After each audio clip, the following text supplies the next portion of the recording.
this is Lisa from Life in Layouts, and today I have for you the July Scrap 5.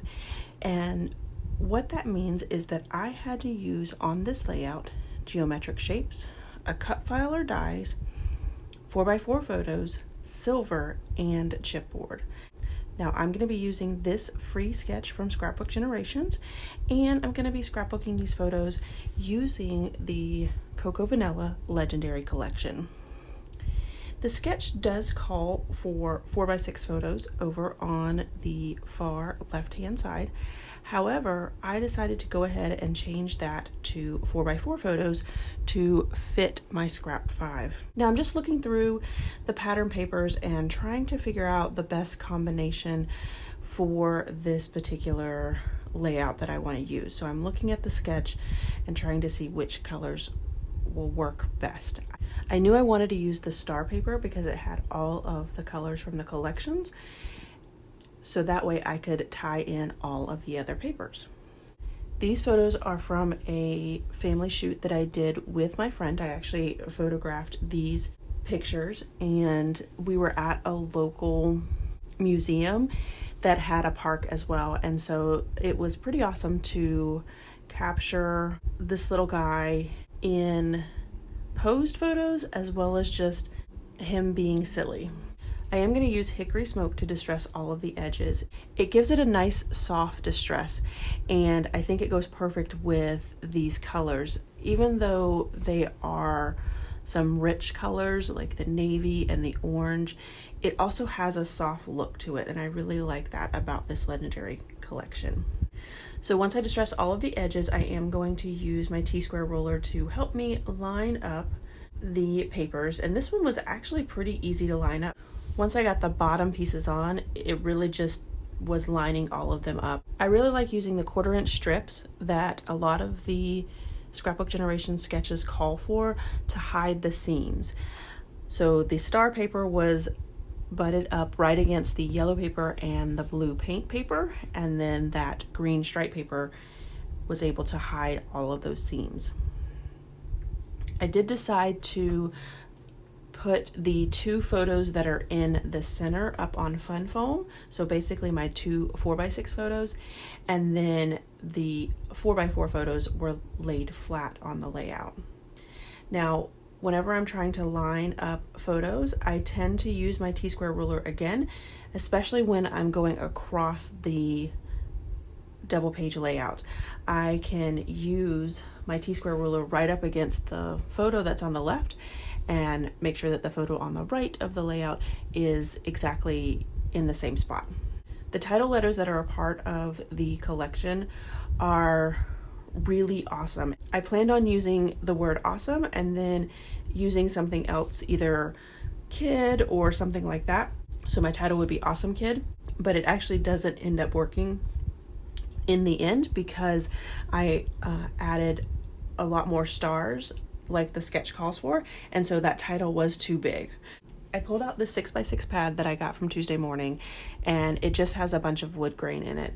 And the 2 pieces that I pulled out were like a dark gray and also a like whitewash wood grain, and I thought that those would be perfect for this Legendary Collection. And so I am using star die cuts as part of my Grab 5. And I recently learned a trick from Allison Davis. She is doing a lot more YouTube videos, so I would encourage you guys to go check her out. She has some amazing tips in her videos.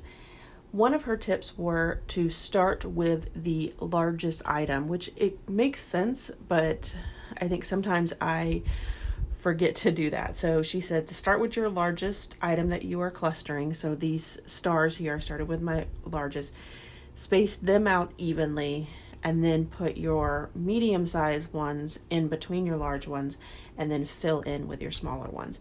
So that's what I decided to do. I also pulled out some thickers so that I could incorporate silver into my layout as well. And I do that with these star thickers. At the top of the layout, it does call for some banners.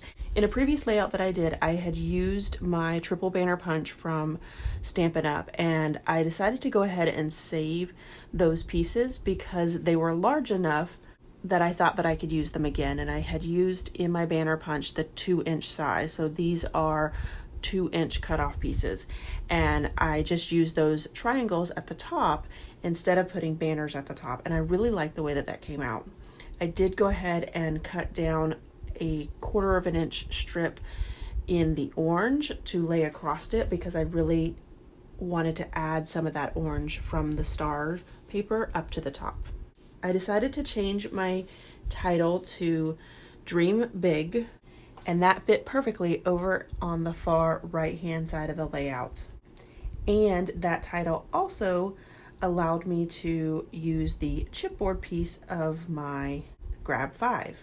And of course, the stars are my geometric shapes.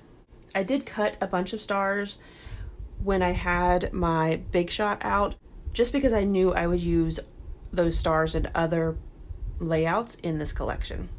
Because I didn't use the large banner pieces on the right hand side of the layout, I felt like there was a lot of white space between the banner pieces and the yellow paper. So I went ahead and cut out this star paper and added that to the top just to cut down on some of that white space. It just looked weird because there wasn't that much white space at the bottom of the layout. And then I really wanted to make this die cut work, but it just wasn't fitting very well on the right hand side. The die cut says "Stay Wild and Wonderful," which I think would have went really well with the Dream Big title, but in the end it just didn't work. So I went ahead and added this brown piece here that has a banner in the center of it, and I do go ahead and use some fun foam on that. And I do leave it blank so that when I give this album to my friend, if she chooses to journal in that box, she can.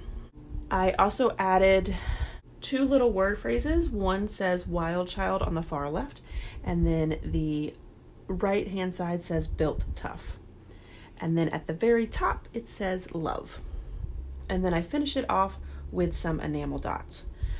I want to encourage you to go check out all of the other ladies in this Grab 5 challenge and see what they came up with using these 5 different items on their layout.